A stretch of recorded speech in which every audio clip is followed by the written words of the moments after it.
Good morning. Today we are going to learn about the writing skill, creative writing, a biographical sketch. Biographical sketch means life history of a person written by somebody. A biographical sketch is an account of life and activities of an individual. ఒక వ్యక్తి యొక్క జీవిత చరిత్ర, అతను చేసిన పనులు, జన్మము, విద్యాభ్యాసము ఇలాంటివన్నీ నేర్చుకుంటాము. It includes information about the persons name, place of residence, education, అతని పేరు, ఎక్కడుంటాడు, ఎక్కడ నివసిస్తున్నాడు, ఎడ్యుకేషన్ చదువు, ఆక్యుపేషన్ వృత్తి, లైఫ్ అండ్ యాక్టివిటీస్, అతని జీవితంలో జరిగినటువంటి చేసిన పనులు అండ్ అదర్ ఇంపార్టెంట్ డీటెయిల్స్, ఇంకా ముఖ్యమైన విశేషాలు ఏమన్నా ఉంటే చెప్తారు. It is written by another person.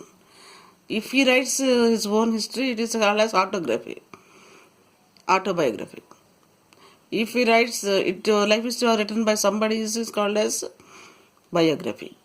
Here we are learning biography.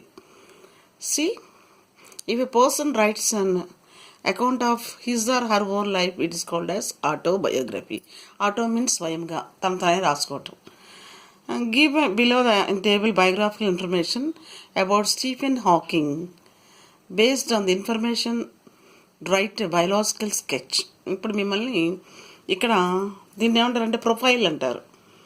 Short కట్లో మీకు ఒక స్టీఫెన్ హాకింగ్ యొక్క ప్రొఫైల్ ఇచ్చారు. ప్రొఫైల్ అంటే సంక్షిప్తంగా చెప్తారు అనమాట. క్లుప్తంగా ఏదో డేట్ ఆఫ్ బర్త్, ప్లేస్ ఇస్తారు. పర్టికులర్గా అనమాట ఇంపార్టెంట్ ఈవెంట్స్, జీవితంలో ముఖ్యమైన ఘట్టాలు, అలాగే awards, prizes, honours, contribution to his field and society, సమాజానికి ఏం చేశాడు అతను చేసే వృత్తికి ఏం చేశాడు మేలు, అలా. సో ఇవన్నీ కూడా మనం డీటెయిల్డ్గా పారాగ్రాఫ్ లాగా రాయాలి.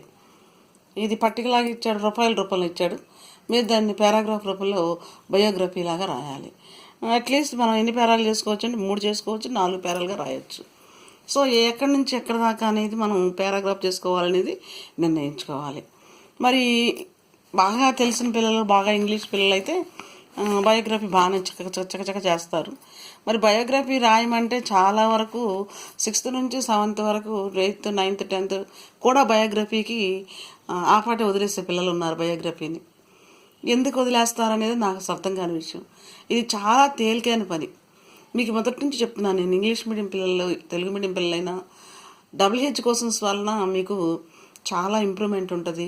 ఏ క్రియేటివ్ రైటింగ్ అయినా సరే వాళ్ళు ఇచ్చిన ఊత పదాలతో, హింట్ బోర్డ్స్ తోటి WH క్వశ్చన్స్ వేసుకోవటం వలన మీకు చాలా బెనిఫిట్ అయ్యి ఫెచ్చింగ్ అవుతుంది.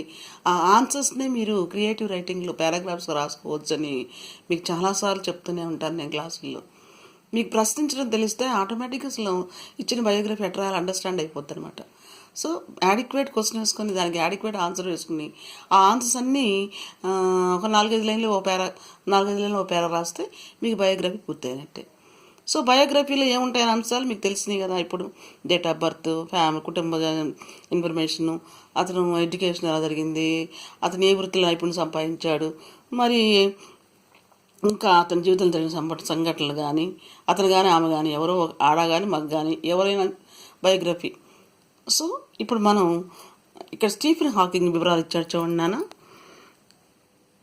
ఇదిగో పాయింట్స్ టు బి కవర్డ్, ఏమేమి కవర్ చేస్తూ రాయాలి అని ఇచ్చాడు.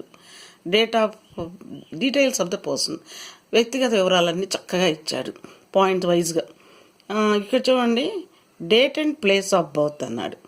January 8th, 1942, ఆక్స్ఫర్డ్, ఇంగ్లాండ్ అన్నాడు. సరే ఇక్కడ చూడండి ఎలా బిగిన్ చేయాలో చూడండి. ఇక్కడ how to write biography of any person with the help of WH words or auxiliary question words. ఇక్కడ చూడండి నాన్న, ఫస్ట్ది whose life history it was అన్నాడు. మీకు ఎవరిది ఇచ్చాడు అక్కడ? క్వశ్చన్ నుంచి తీసుకోండి answer. It was the life history of, చూడండి, it was the life history of Stephen Hawking's. ఒక లైన్ వచ్చేసిందిగా మీకు. అంటే ఎలా వచ్చింది మీకు ఒక లైను? ఆ ప్రశ్న వేయటం తెలిస్తేనే వచ్చింది మీకు. ఏం చావు, whose life history it was, ఎవరిది ఆ జీవిత చరిత్ర? ఏదైనా క్వశ్చన్ పేపర్ ఇవి కానీ మనం ఏం చేస్తాం, ఎవరిది జీవిత చరిత్ర ఇచ్చారనుకుంటాం కదా, దాన్ని క్వశ్చన్ రూపంలో పెట్టేసేయండి. Whose life history it was the life history of Stephen Hawking. Next who was he, life history రాసేంత గొప్పవాడు, బయోగ్రఫీ రాసేంత గొప్పవాడు ఇతను. హూ వాస్ హీ, ఎవరితను? అప్పుడు మీకు వెంటనే అర్థమవుతుంది ఆన్సర్. ఈ వాస్ చదువుతారు కదా బయోగ్రఫీ 2-3 సార్లు అది కవర్ చేయాల్సిన పాయింట్స్ దాంట్లోంచి. ఈ was a great scientist. Who was he అంటే ఆన్సర్ క్వశ్చన్లో తీసుకోండి. ఈ వాజ్ ఏ గ్రేట్ సైంటిస్ట్. అక్కడ మీకు ఇచ్చిన దాంట్లో కవర్ చేయాల్సిన అంశాల్లో ఉంది అది సైంటిస్ట్ అని. నెక్స్ట్ ఇక్కడ మీకు స్టార్టింగే డేట్ ఆఫ్ బర్త్ ఇచ్చారు కదమ్మా, దీని మీద క్వశ్చన్ వేస్తారు. ఎలా వేస్తారో చూడండి క్వశ్చన్ మీరు. Where did he born or where was he born, 2 రకాలుగా అడగచ్చు. Where did he born or where was he born. ఏ రాస్తారు మీరు? He was born on 8th January in 1942. అక్కడిదేనమ్మా. కాకపోతే ఏం చేశానంటే ప్రిపోజిషన్స్ కొంచెం తగిలిచ్చాను నేను. డేట్కి ముందు ఆన్ పెట్టాను, ఆన్ 8th January. ఆక్స్ఫర్డ్కి అట్టి పెట్టి ఇంగ్లాండ్ ముందు ఇన్ పెట్టాను. చూడండి ఇక్కడ కొంచెం అవి పెట్టకపోయినా మీకు మార్కు, పిల్లాడికి అర్థమైందని మార్క్ వేస్తారు. కానీ పెడితే భాషకు అందం వస్తుంది. మరి మనం సెంటెన్స్ రాయాలి అంటే పార్ట్స్ ఆఫ్ స్పీచ్లో ఏ పార్ట్స్ ఉపయోగపడితే వాటిని కదా మనం ఉపయోగించి రాసేది. అది ఇక్కడ చూడండి. When did he Born, what was his date of birth. ఇక్కడ 2 రకాలు. He was Born on 8th January in 1942 రాసాం. What was his date of birth అంటే మళ్ళీ ఆన్సర్ విధానం మారుతుంది. His date of birth was January 8th 1942 అని రాయాల్సి వస్తుంది. నువ్వు అడిగే క్వశ్చన్ని బట్టి, ఈ విధానాన్ని బట్టి ఆన్సర్ కూడా డిపెండ్ అయి ఉంటుంది అనమాట. ఏది రాసినా కరెక్టే కదా. నెక్స్ట్ ఇక్కడ చూడండి. మరి ఆక్స్ఫర్డ్ ఇంగ్లాండ్ ఇచ్చాడు ఇక్కడ, ఆక్స్ఫర్డ్ ఇంగ్లాండ్. సో దానికి కూడా కవర్ చేయడానికి క్వశ్చన్ చూడండి. ఇక్కడ రాసి వేర్ డిడ్ హీ బోర్న్ అని క్వశ్చన్ రాయాలి ఇక్కడ. నెక్స్ట్ క్వశ్చన్ రాయాలి ఇక్కడ, wear did he Born, wear did he Born. చూడండి, వేర్ డిడ్ హీ బోర్న్, ఎక్కడ పుట్టాడు? He was Born in Oxford in England. Okay. Next point, eldest 1 of 4 sons. ఇక్కడ మీరు ఎవరు బయోగ్రఫీ రాస్తున్నారు? మీరు స్టీఫెన్ హాకింగే కదా. అతను మేలా ఫీమేలా? మేల్. సో అతను కుటుంబంలో ఎల్డెస్ట్ అన్నారు. సో అతను అంటానికి ఏం పెట్టాలి చెప్పండి మీరు? హీ. Very good. క్వశ్చన్ వేసుకోండి ఇక్కడ. Who was eldest son of 4 sons. వెంటనే మీకు స్టీఫెన్ హాకింగ్ హీ, హూ అంటే ఎవరు చూచి రాస్తున్నారు మీరు? రాలేదే కదా. He was the eldest 1 of the 4 sons in the family. 4 కొడుకుల్లో ఒక అబ్బాయి. ఓకే, చూడండి ఎంత ఈజీ ఉన్న WH క్వశ్చన్స్ తోటి మీరు ఇప్పటికి ఒక పేరా రాసేస్తానికి వీలుగా ఆన్సర్లు వచ్చినాయి మీకు. నెక్స్ట్ చూడండి ఇక్కడ హై స్కూల్ ఇయర్స్. సారీ అమ్మ, మదర్ ఇచ్చారు Isabel Hawking, father Frank Hawking, a medical researcher with speciality in tropical disease. దాన్ని ఎలా తీసుకొచ్చాము చూసుకోండి మనం WH క్వశ్చన్స్ తోటి. WH క్వశ్చన్స్తో చూడండి ఎలా.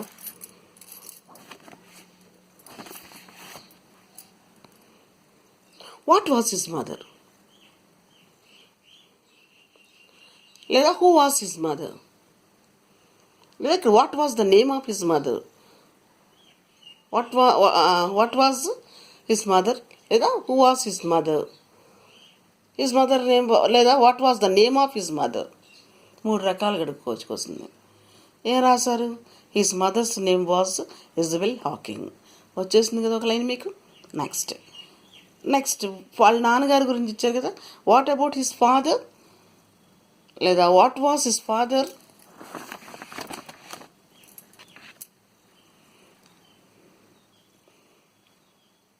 Father's name and what did he do. ఏం చేస్తారు చూడండి. క్వశ్చన్ వే ఆఫ్ క్వశ్చనింగ్ తేడా వస్తుంది, దాన్ని బట్టి వేయాలి.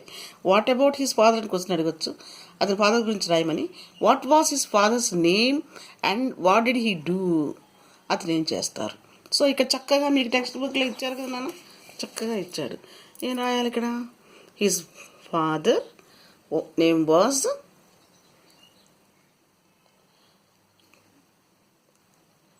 ఏంటి అతని పేరు? His father name was Frank Hawking. కే పడలేదు నాన్న ఇక్కడ, sorry, Frank Hawking. His father name was Frank Hawking, who was a medical researcher with a specialty in tropical diseases. ఉష్ణమండల ప్రాంతంలో వచ్చే జబ్బులకి నయం చేసే డాక్టర్ అనమాట, మెడికల్ ప్రాక్టీషనర్ అంటే. సో ఇక్కడ మనకు ఒక పేర అయిపోయింది నాన్న, అయిపోయింది ఒక పేర అయిపోయింది. ఒకసారి చూడండి, ఆన్సర్లు అన్నీ కలిపి పారాగ్రాఫ్ రాయొచ్చు. మళ్ళీ ఒకసారి చూడండి క్లియర్గా.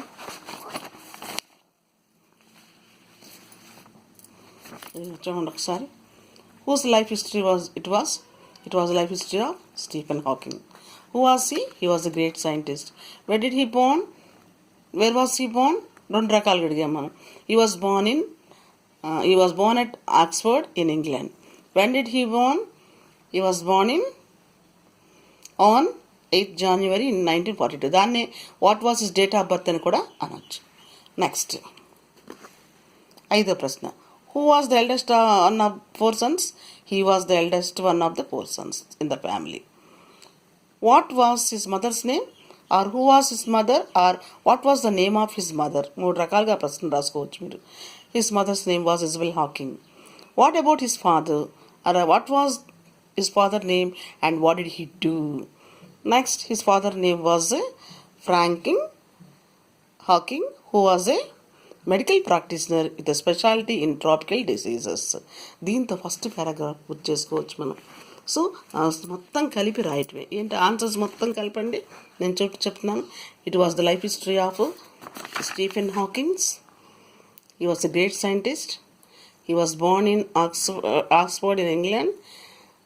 He was Born on 8th January in 1942. He was the eldest one of the 4 sons in the family. His mother name was Isabel Hawkins and his father name was Frank Hawking, who was a medical practice researcher with a specialty in tropical diseases. First పేర అయిపోయింది నాన్న. ఎలా అయిపోయింది? Suitable questions వేసుకొని, adequate questions తోటి, question and ఆన్సర్స్తో రాసుకుని, ఆ answers మొత్తాన్ని, ఆ లైన్స్ని, సెంటెన్సెస్ని పారాగ్రాఫ్ రూపంలో రాసాం. So we finish first paragraph. Next, come to second para. What are the contents? See, what were the contents in second para? Oh, see. Early academic life recognized as a bright student. Amma, దీన్ని ఎలా రాశాడు చూడు ఇక్కడ. How was his early academic life? See, how was his early academic life, or how was he in his early academic life? ఏం రాయాలి ఇక్కడ చూడండి answer. He was a bright student in his early academic life. అయిపోయింది answer. అక్కడ ఇచ్చిన కంటెంట్ని బట్టి రాసాం మనం. నెక్స్ట్ క్వశ్చన్ చూడండి నాన్న. Next paragraph. He high school years 3rd from the bottom of the class. Next ఇక్కడ క్వశ్చన్ ఎలా వేసాం చూడండి మనం. క్వశ్చన్ చూడండి.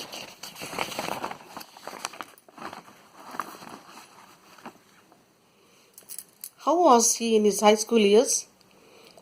Did he continue as a bright student in high school life? ప్రశ్న జవాబు. No, he was not bright boy at his high school education. So మళ్ళీ next ఆ చిన్న బిట్ ఉంది కదా ఇంకోటి పక్కన. He was 3rd from the bottom of the class. వెనక నుంచి తప్పిన వాళ్ళలో 3వవాడు అనమాట. Next, what did he pursuits? అతను ఎక్కువగా ఏమి ఇష్టపడతాడు?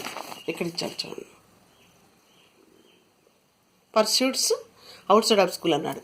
Who pursuits? He pursuits. He means Stephen Hawking. So ఇక్కడ మీకు క్వశ్చన్ ఏమి ఇచ్చారు చూడండి. What did he pursuits? ఎక్కువ ఎక్కడ ఉండాలని కోరుకుంటాడు? Outside of the school, బయట ఉండాలి అనుకుంటాడు. He enjoys with his friends. ఎందుకు అనుకుంటాడంటే he enjoys with his friends. Next, which games he loved? అక్కడ ఇచ్చాడు మీకు లవ్డ్ బోర్డ్ గేమ్స్ అని. సో క్వశ్చన్ ఏంటంటే which games he loved or what games did he love? He loved board games. Next, what did he construct? With what parts he construct? He constructed a computer out of recycled parts at the what age కూడా ఇచ్చాడు question ఇక్కడ. At the age of 16. Computers తయారు చేశాడమ్మా. పాడైపోయిన భాగాలను జాగ్రత్తగా అమర్చుతూ తయారు చేశాడు with the help of his friends, స్నేహితులతోటి. చూడండి ఎంత క్రియేటివ్గా ఉన్నాడు అబ్బాయి. నెక్స్ట్ ఇక్కడ ఇంకొక క్వశ్చన్ ఇచ్చాడు, పాయింట్ ఉంది. Solved rudimentary mathematical equations. Who? He. So ఇక్కడ క్వశ్చన్ ఏంటి? హూ అని మనం వేసుకున్నాం క్వశ్చన్, అలాగే వేసుకోండి. ఇక్కడ what did he solve? He solved rudimentary mathematical equations. చాలా కష్టమైన లెక్కలు కూడా చాలా ఈజీ క్షణాల్లో చేసేవాడు. బడి బయట ఉన్నా ఎంజాయ్ చేసినా, కానీ చదువు మ్యాథమెటిక్స్ మాత్రం చాలా బాగుండేవాడు. దాన్ని ఒక పేరా చేసి సెకండ్ పేరా అయిపోయింది. ఇప్పుడు ఆన్సర్స్ అన్నీ మళ్ళీ చదువుదామమ్మా. సెకండ్ పేరాల ఆన్సర్స్ చదువుదాం చూడండి. He was a bright student in his early academic life. Now he was not bright boy at his high school education. He was third from the bottom of the class. He pursues outside of school. He enjoys with his friends. He loved board games. He constructed a computer out of recycled parts at the age of 16. He solved rudimentary mathematical equations. Finished. Second paragraph. Next. With what we are doing all this? With WH questions. Mind this. With WH questions. Next, see first, children. Marriage. Marriage. Whom he married? Jane Wilde. Whom he married? Jane Wilde. So, what was the question here? What was the question? See? Whom did he marry? Whom did he marry? Whom did he marry? He married Jane Wilde. Next. How was his health, or what was the health problem? ఇక్కడ చూడండి, health ఇచ్చాడు కదా, ఇది. He suffered from amyotrophic lateral sclerosis. Amyotrophic lateral sclerosis. చూడండి. He suffered from amyotrophic lateral sclerosis. Next question చూడండి ఇక్కడ. On what he did research. On what he did research. He did his research on black holes. మొహంపై వస్తే నల్ల మచ్చలు, వాటి మీద ఎందుకు వస్తాయని రీసెర్చ్ చేశాడు. Next, what did he discovered? Next question. He discovered Hawking radiation.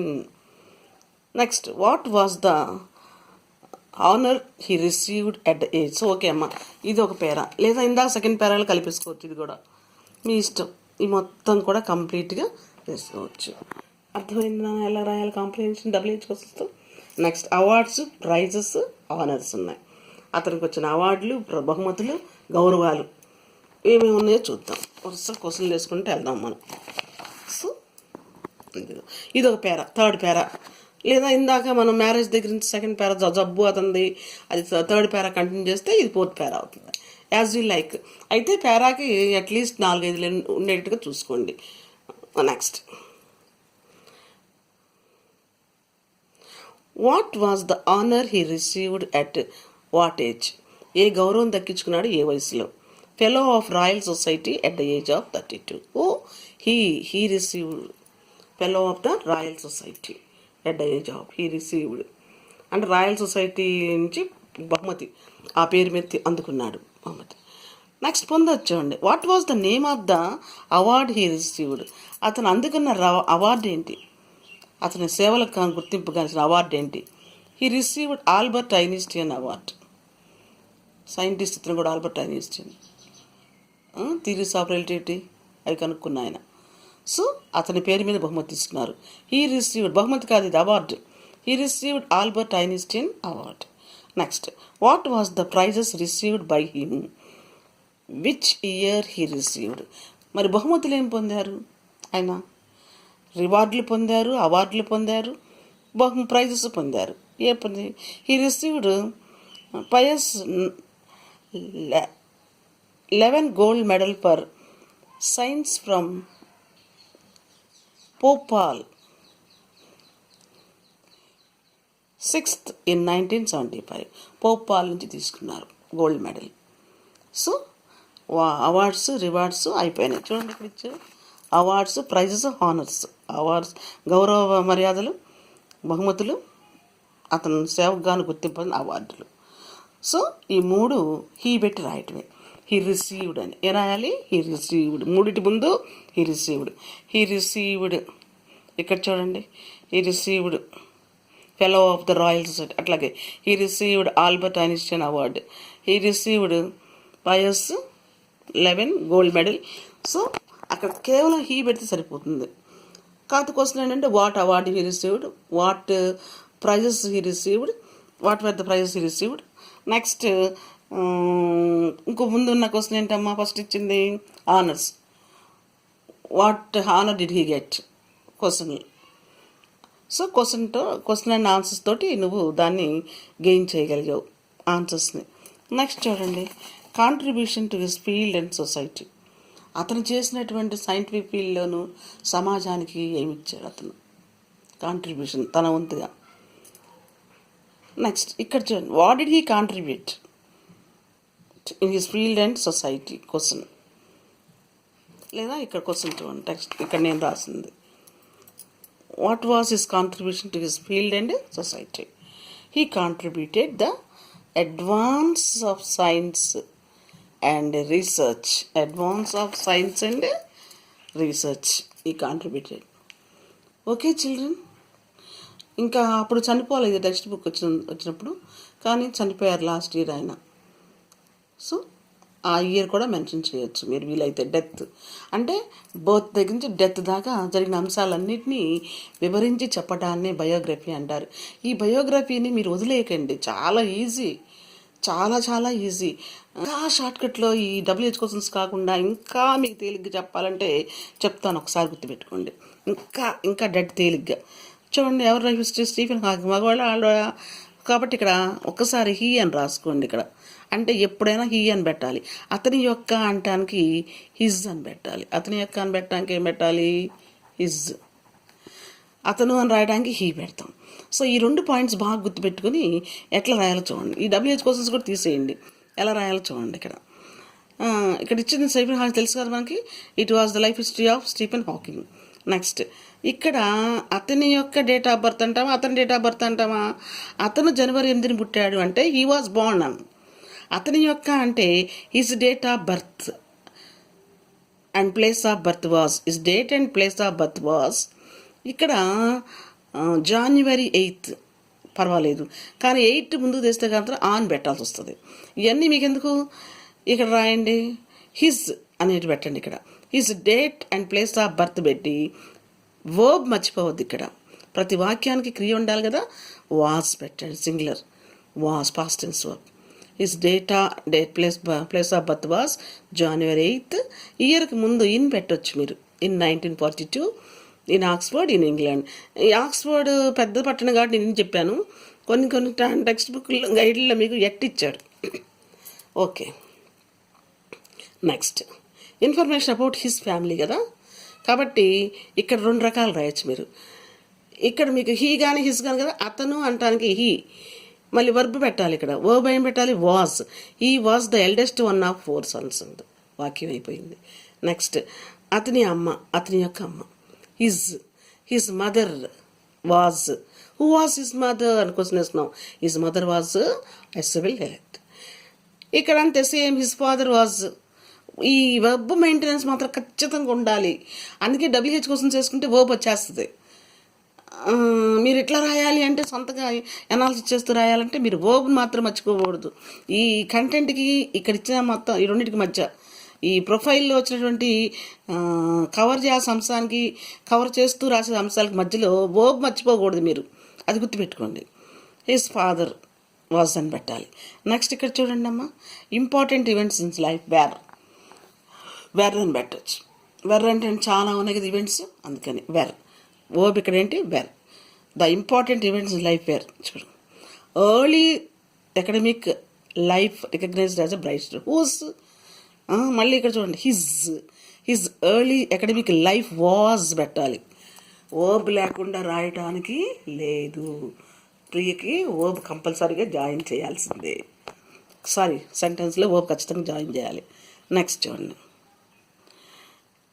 Who's high school years, his high school years. ఇక్కడ ఇతను ప్రైమరీలో చెప్పబడి in his high school years అని పెట్టండి. ఇక్కడ in his high school years he was third from the bottom of the class. Who was third? He was. So, next. Pursuits outside of school. Who? He. మళ్ళీ WH కోసంకే వెళ్తున్నాం మనం, అలవాటైపోయి. He pursuits outside school. ఇక్కడ ఏంటంటే was use పెట్టలేదు, pursuits s పెట్టాడు. ఇక్కడ సాధారణంగా బయట వ్యాపారాలు చూస్తూ ఉంటాడు. Next, loved board games. మళ్ళీ ఎవరు పాస్ట్ టెన్స్ వర్బ్ వచ్చింది ఇక్కడ. He loved. హీ కానీ హిస్ కానీ పెట్టుకుంటూ వెళ్ళటమే. He loved board games. Next, constructed computer out of recycle parts. Verb ఉంది ఇక్కడ. నెక్స్ట్ ఏం లేదు, సబ్జెక్ట్ లేదు. He constructed. ఇలా కూడా రాసుకోవచ్చు, మీకు జాగ్రత్తగా గమనించి అనాలిసిస్ చేసి రాస్తే. At the age of 16 solve rudimentary mathematical equations. ఇక్కడ ఎవరమ్మా సాల్వ్ చేసేది? He solved. చూడండి, ఈ బయోగ్రఫీ మొత్తం మీద మీరు చూసుకోవాల్సింది ఏంటంటే ఎక్కడ హీ పెట్టాలి, ఎక్కడ హిస్ పెట్టాలి. మరి ఓబ్ ఎక్కడ తప్పకుండా పెడుతున్నానా లేదా, ఎక్కడ మర్చిపోకుండా పెడుతున్నానా లేదా. ఓబ్ మెయిన్ వర్బ్ వచ్చిన చోట పెట్టాల్సినంత తక్కువ, ఒక్కోసారి పెట్టక్కర్లేదు. కానీ అసలు ఏ వర్బ్ లేకపోతే తప్ప వాక్యం ఉండదు. సో వర్బ్ మెయింటెనెన్స్ ఎక్కువ ఉండాలి బయోగ్రఫీ. ఏది రాసినా క్రియేటివ్ రైటింగ్లో వర్బ్ మెయింటెనెన్స్ ఉండాలి. అలాగే టెన్స్ కూడా మెయింటైన్ చేయాలి. స్టార్టింగ్ నుంచి ఎండింగ్ దాకా ఒకే టెన్స్ మెయింటైన్ చేయాలి. ప్రజెంట్ టెన్స్ అయితే ప్రజెంట్ టెన్స్, పాస్ట్ టెన్స్ అయితే పాస్ట్ టెన్స్. సాధారణంగా క్రియేటివ్ రైటింగ్లు ఎక్కువ కూడా పాస్ట్ టెన్స్లోనే రాయబడుతుంటాయి. నెక్స్ట్,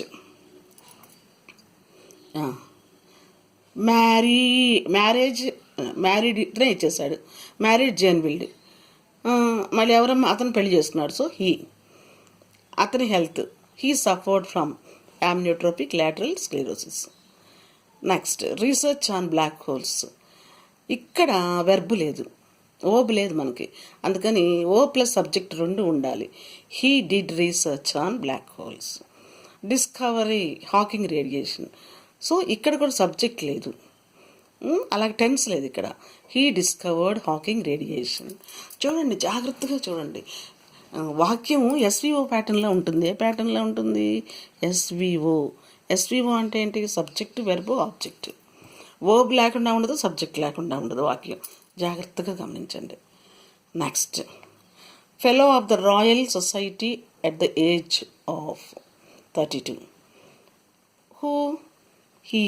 ఇక్కడ సబ్జెక్టు లేదు, ఓన్లీ ఆనర్ పేరే ఉంది ఇక్కడ, గౌరవార్థం. సబ్జెక్ట్ లేదు, వర్బ్ లేదు. సో హీ రిసీవ్డ్ పెట్టాలి. ఇక్కడ కూడా హీ రిసీవ్డ్, ఇక్కడ కూడా హీ రిసీవ్డ్. సబ్జెక్ట్, వర్బ్ మీరే పెట్టాలి. He received. నెక్స్ట్, ఇక్కడ కూడా అంతే, కాంట్రిబ్యూటెడ్ వర్బ్ ఉంది ఇక్కడ. సో హీ పెడితే సరిపోదు. ఇక్కడ మీరు కాంప్లికేషన్ రాసేటప్పుడు బాగా స్పెసిఫిక్గా ఉండండి. ఇచ్చింది లేడీస్దా, జెంట్స్దా. జెంట్స్ అయితే హీ, హిస్ సరిపోతుంది. లేడీస్ అయితే షీ, హర్. ఇవి మెయింటైన్ చేసుకుంటూ జాగ్రత్తగా. అతను వస్తే హీ, అతని యొక్క అంటే హిజ్, అట్లా ఆమె అంటే షీ, ఆమె యొక్క అంటే హర్. వాటితో పాటు వర్బ్ టెన్స్ని గుర్తుపెట్టుకుంటూ చక్కగా ఏం చేశారమ్మా, జస్ట్ హీ దానికి ఒక వర్బ్ మెయింటైన్ చేస్తూ మొత్తం యాస్టీస్ రాశారు. 5 మార్కులు. ఎన్ని క్వశ్చన్లు బట్టి పెడితే, ఎంత మ్యాటర్ బట్టి పెడితే వస్తాయి మీకు అన్ని మార్కులు చెప్పండి. ఎంత ఈజీ మీరు బయోగ్రఫీ రాయటం. WH క్వశ్చన్స్తోనూ రాసుకోవచ్చు మనం బయోగ్రఫీ. చక్కగా ఇలా WH క్వశ్చన్స్ బోల్డ్ అన్ని పేపర్లు ఇస్తారు పరిచి రాయడానికి మీకు. ప్రాక్టికల్గా చక్కగా ఇటు రాసుకో. అసలు ఇంక మీకు పిల్లాడు కష్టపడ్డాడని అర్థమైద్ది వాళ్ళకి, పదిద్దే వాళ్ళకి. ఇప్పుడు కాపీ కొట్టలేడు, ఎంత చక్కగా రాశాడు, ఎంత అనాలిసిస్ చేస్తూ రాశాడు అని మెచ్చుకుంటారు. కానీ ఎంత నీట్గా రాయొచ్చు అనుకుంటారు మీరు బయోగ్రఫీని. గుర్తుపెట్టుకోండి, కష్టే ఫలి. మరి కష్టపడింది ఎట్లా? ఊరకు కూర్చొని పక్కన దాన్ని చూసి ఎక్కిద్దామంటే కుదరదు. మనకై మనం కష్టపడాలి. ఎలా కష్టపడాలి? వేస్ ఉన్నాయి, మార్గాలు ఉన్నాయి. ఈజియెస్ట్ మార్గం చెప్పాను నేను. హీ, హిజ్, ఓబ్స్ మెయింటైన్ చేస్తూ రాయమని చెప్పాను. ఇంకా మీకు డబ్ల్యూహెచ్ వర్డ్స్ ద్వారా ఎట్లా క్వశ్చన్లు వేసుకుంటూ ఆన్సర్ క్వశ్చన్ వేసుకుంటూ ఆన్సర్లు అన్నీ కలిపి పారాగ్రాఫ్లు రాసి మెయింటైన్ చేసి రాయొచ్చు. This is so good children. Okay, thank you very much.